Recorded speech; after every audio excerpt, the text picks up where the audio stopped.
राधे राधे मित्रों, कर्म वचन लोक चैनल में आपका हार्दिक अभिनंदन और स्वागत है। आज हम जानेंगे कि सबरी कौन थी, वह किसका अवतार थी।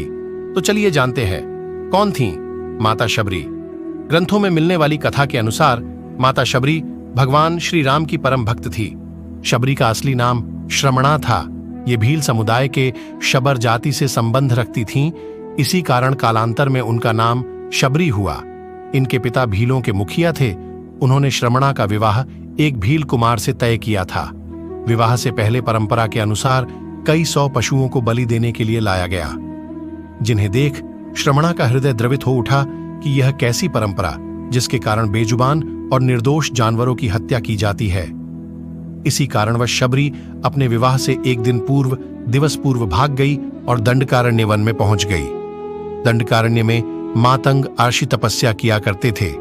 श्रमणा उनकी सेवा करना चाहती थी, परंतु वह भील जाति से थी, जिसके कारण उन्हें लगता था कि उन्हें सेवा करने का अवसर नहीं मिलेगा।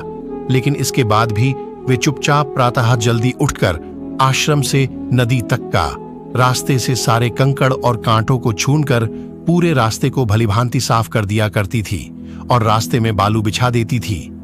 एक दिन जब शबरी यह सब कार्य कर रही थी तो ऋषि श्रेष्ठ ने उन्हें देख लिया। वे शबरी की सेवा भावना से अत्यंत प्रसन्न हुए। उन्होंने अपने आश्रम में शरण दे दी। शबरी वहीं पर रहने लगी। एक दिन जब ऋषि मातंग को लगा कि उनका अंत समय निकट है, तो उन्होंने शबरी से कहा कि वे अपने आश्रम में ही प्रभु श्री राम की प्रतीक्षा करें। वे एक दिन अवश्य ही उनसे मिलने आएंगे। मातंग आर्षि की मृत्यु के पश्चात शबरी का समय भगवान राम की प्रतीक्षा में बीतने लगा।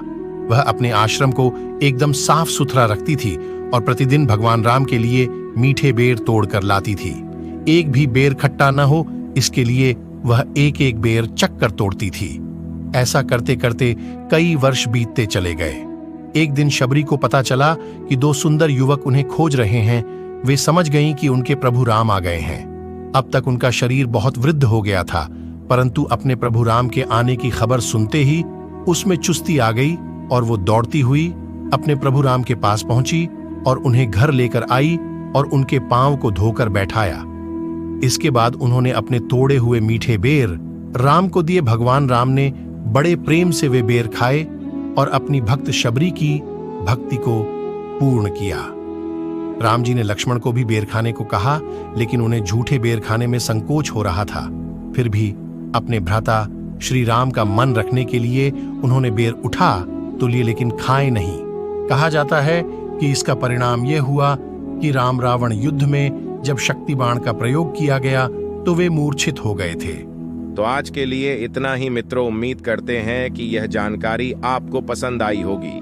वीडियो अगर अच्छी लगी हो तो वीडियो को लाइक, शेयर और चैनल को सब्सक्राइब जरूर करें। धन्यवाद।